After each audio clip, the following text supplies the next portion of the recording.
Afasta-se também destes. 1 Timóteo 3,5.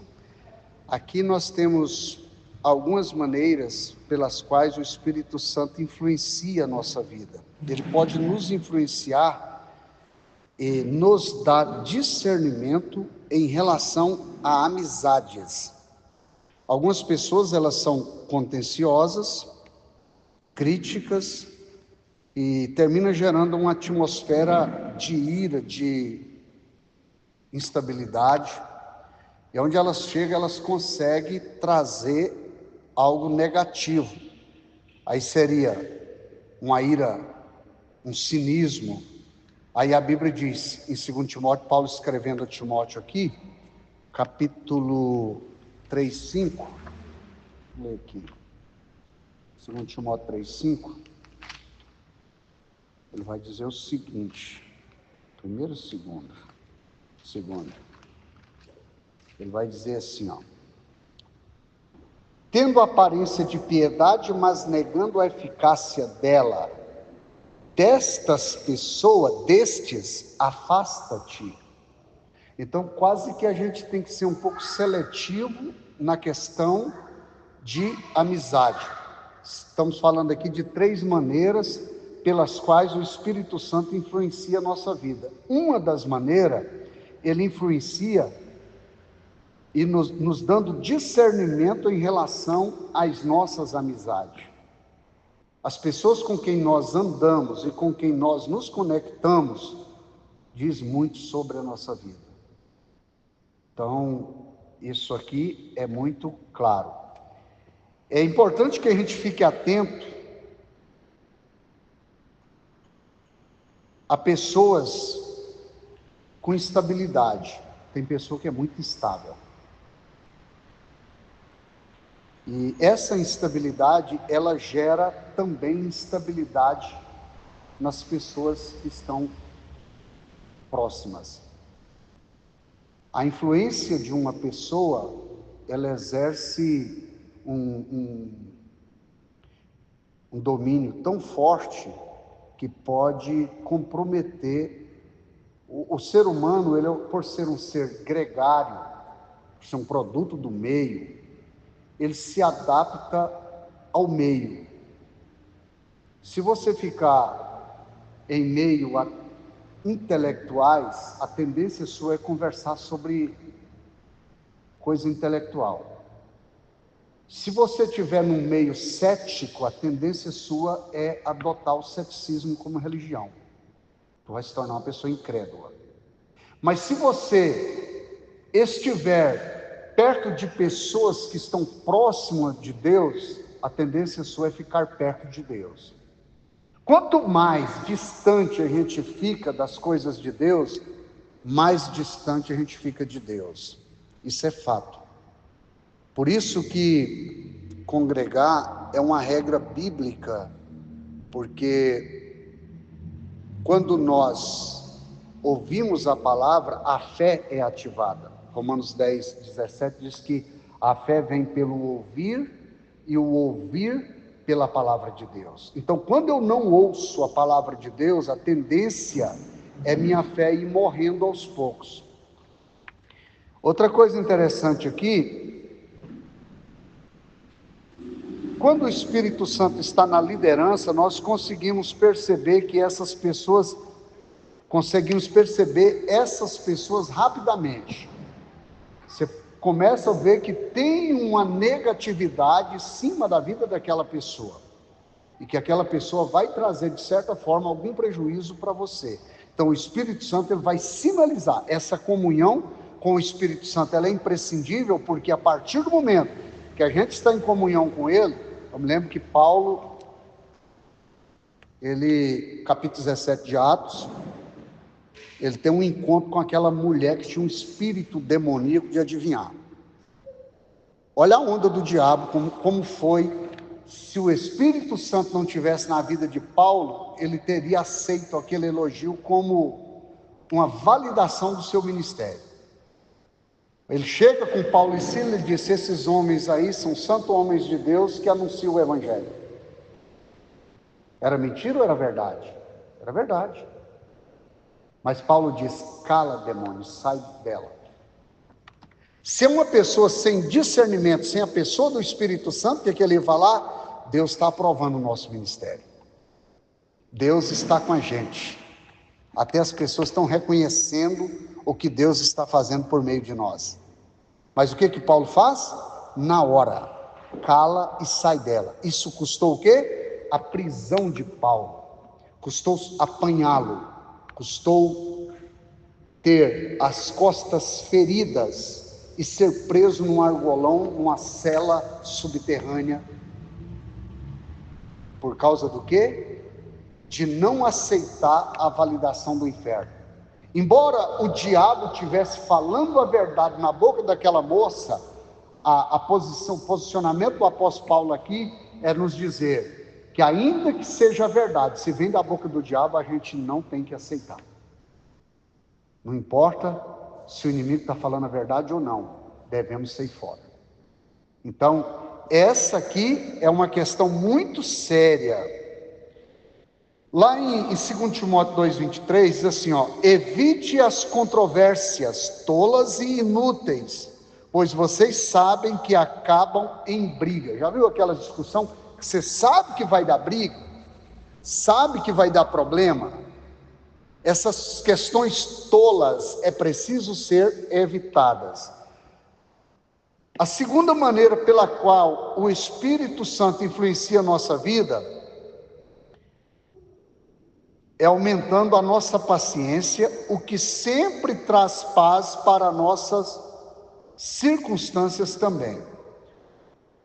Uma das palavras aqui do fruto do Espírito Santo é longanimidade, que é paciência. Capacidade para esperar, mesmo que a situação seja extremamente adversa.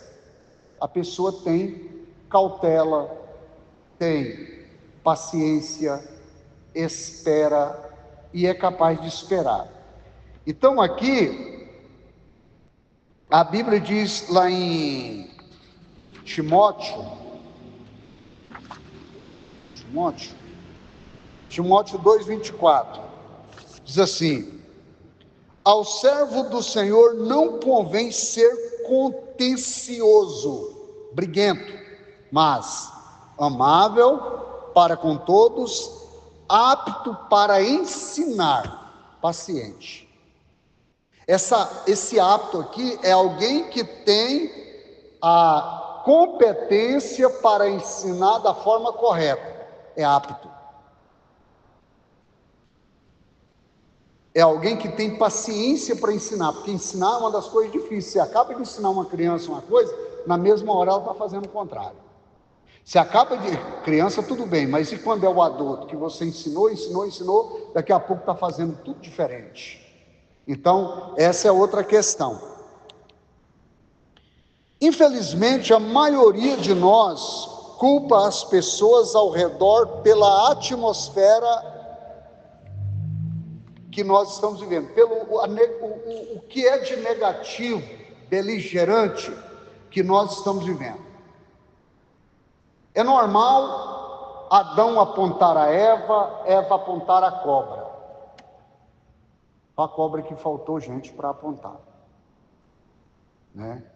Então, sempre a gente vai querer achar um culpado para poder justificar o que fazemos de errado. Só que qualquer disputa exige 2 ou mais indivíduos. Já viu o adágio? Se um não quiser, 2 não brigam, porque tem que ter o protagonista, né? Se não tiver, não briga. Se nós recusarmos a entrar numa briga, a batalha poderá não continuar. Quantos matam porque o orgulho não permitem recuar?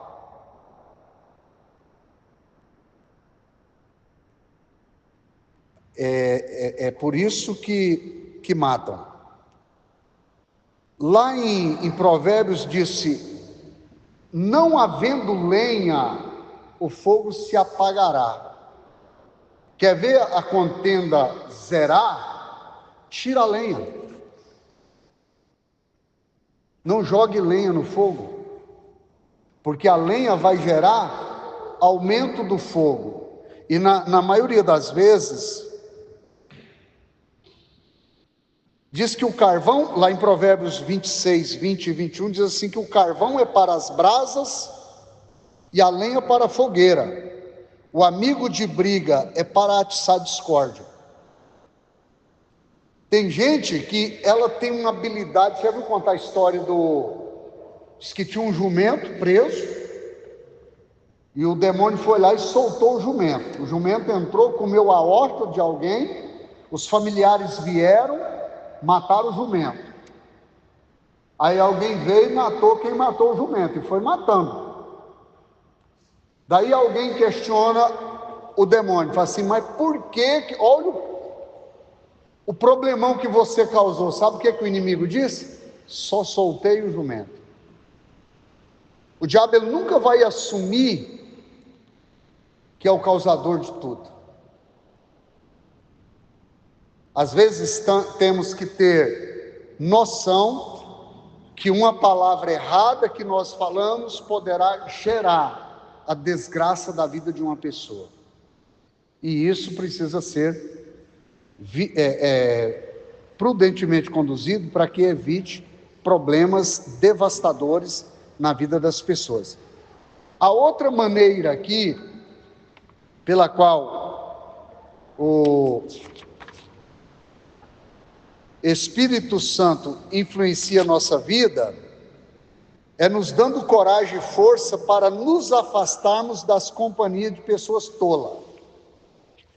A Bíblia diz lá em Provérbio que o que adianta dar dinheiro na mão do tolo para comprar sabedoria, visto que é tolo? Então a palavra de Deus ela diz assim, dá instrução ao sábio e ele se fará ainda mais sábio. Não tem como dar instrução a tolo e achar que vai dar tudo certo. A tolice não permite o tolo usufruir de coisas boas. Lá em Provérbios 14 e 7, diz assim, mantenha-se longe do tolo, pois você não achará conhecimento no que ele falar. Não vai ter nexo. Buscar qualquer substância na palavra do tolo, né?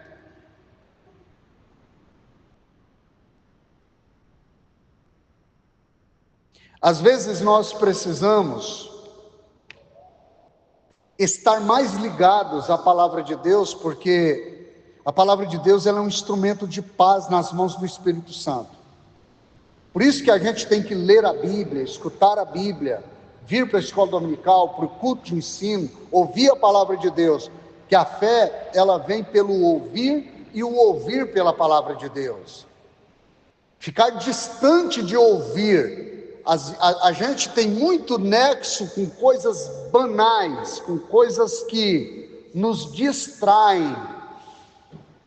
A distração hoje está sendo o maior trunfo que o diabo está usando para impedir que as pessoas sejam quem Deus quer que elas sejam, para que as pessoas vivam o propósito. É a distração. As pessoas estão muito conectadas nas redes, mas estão muito desconectadas da palavra de Deus e das coisas de Deus. Quanto maior for a nossa conexão, por que John Wesley movimentou toda a Inglaterra, e até hoje a Inglaterra vive o legado de John Wesley, porque John Wesley, ele não perdia tempo em relação à palavra de Deus e à oração. Sempre ele esteve conectado. Se John Wesley fosse ter que andar o dia inteiro a cavalo, acredite, não tinha metrô, não tinha trem-bala na Europa, naquela época. John Wesley andava a cavalo, e ele passava o dia todo lendo a Bíblia e o cavalo ali andando para chegar no culto. Imagina o quanto ele foi zeloso. Agora, quando a gente chegar diante de Deus, perante um John Wesley da vida, se a gente pega Hebreus capítulo 11, ali está a galeria dos heróis da fé. Se você pega o 12 de Hebreus 11, está a galeria. E o 12, ele vai dizer o seguinte aqui, ó. Eu gosto desse texto aqui, mas isso é muito pouco explicado. Portanto, nós também, pois que estamos rodeados de uma tão grande nuvem de testemunhas, deixemos todo o embaraço e o pecado que tão de perto nos rodeia. Corramos com paciência a carreira que nos está proposta, olhando para Jesus, autor e consumador da fé, o qual pelo gozo que lhe estava proposto suportou a cruz, desprezando a afronta, sentou-se à destra do trono de Deus. Aí, se a gente quer ver direito, aqui o 3 vai dizer: considerai, pois, aquele que suportou a tais contradições dos pecadores contra si mesmo, para que não enfraqueçais, desfalecendo em vossos ânimos. O que esses heróis da fé fizeram? Se você pegar aqui no capítulo 11, você vai ver aqui, ó. Ora, a fé é o firme fundamento das coisas que não se veem e a prova das que se espera.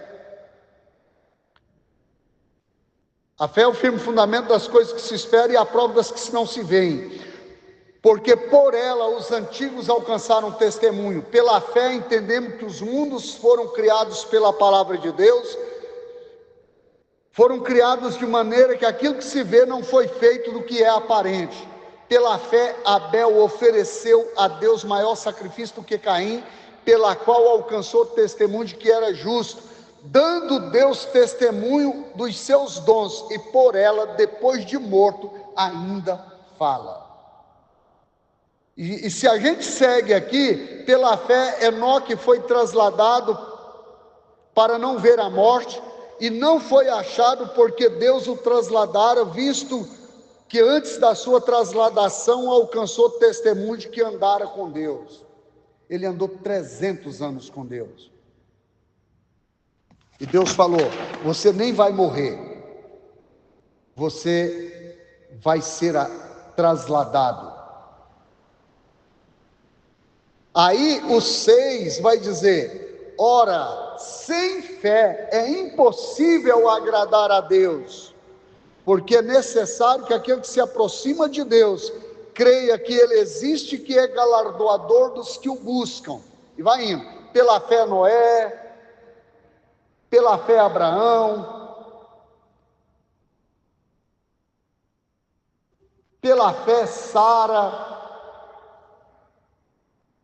E aí no 13 vai dizer assim, ó: todos estes morreram na fé, sem terem recebido as promessas, mas vendo-as de longe, crendo-as e abraçando-as, confessaram que eram estrangeiros e peregrinos na terra, porque os que isto dizem claramente mostram que buscam uma pátria.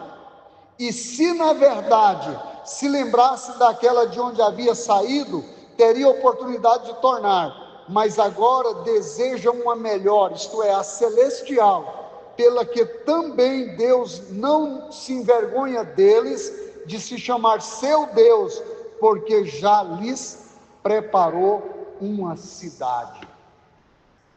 E se a gente olha o texto sagrado aqui, aí diz: pela fé ofereceu Abraão a Isaque, quando foi provado. E aí vem: pela fé Isaque abençoou a Esaú no tocante às coisas futuras. Pela fé Jacó, próximo da morte, adorou encostado na ponta do seu bordão. Pela fé José, próximo da morte, fez menção da saída dos filhos de Israel do Egito e deu ordem acerca dos seus ossos. Imagina todo mundo saindo e falando assim: ó, vamos sair daqui a pouco, já está tudo pronto, mas vamos lá no cemitério arrancar os ossos de José, porque ele disse que quando Deus visitasse esse povo, nem os ossos dele era para ficar no Egito. E se a gente vê o que está escrito aqui, a gente vai, pela fé Moisés, nascido, foi escondido 3 meses, porque viram que era um menino formoso, e não temeram o mandamento do rei. Pela fé Moisés, sendo já grande, recusou ser filho da filha de Faraó, escolhendo antes ser maltratado com o povo de Deus, do que por um pouco de tempo ter o gozo do pecado, tendo por maiores riqueza o vitupério de Cristo do que os tesouros do Egito, porque tinha em vista a recompensa. A Bíblia diz, Jesus falou que a gente não deve juntar tesouros na terra, onde a traça destrói, a ferrugem consome, os ladrões minam e roubam. Mas nós precisamos juntar tesouros no céu, onde nada disso contamina ou corrompe. Aí vê, pela fé celebrou a Páscoa, pela fé passaram o Mar Vermelho, pela fé caíram os muros de Jericó, pela fé Raabe. E aí ele disse aqui no 32, é o que mais me chama a atenção no capítulo 11.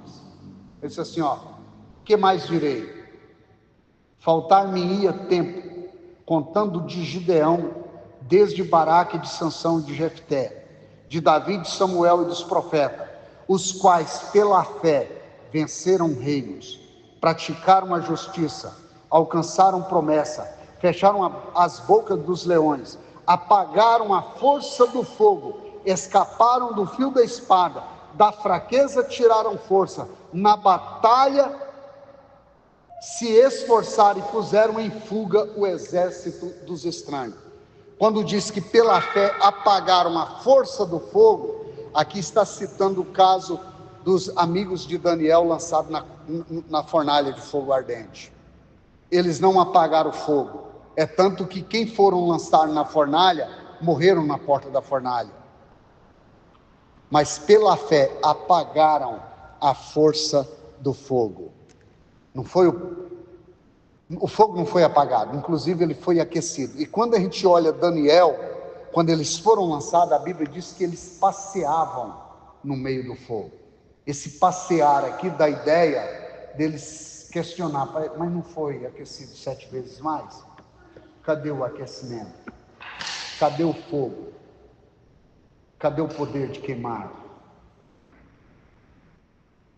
Então, é necessário a gente entender que o maior ganho que qualquer ser humano pode ter aqui nesta terra é desfrutar da presença de Deus. Não há nada que não seja mais valioso. Custe o que custar. Eu vou terminar essa palavra aqui dizendo Mateus 6,33: mas buscai em primeiro lugar o reino de Deus e a sua justiça, e todas estas coisas vos serão acrescentadas. Aqui fica essa palavra desse culto de domingo, dia 2 de fevereiro.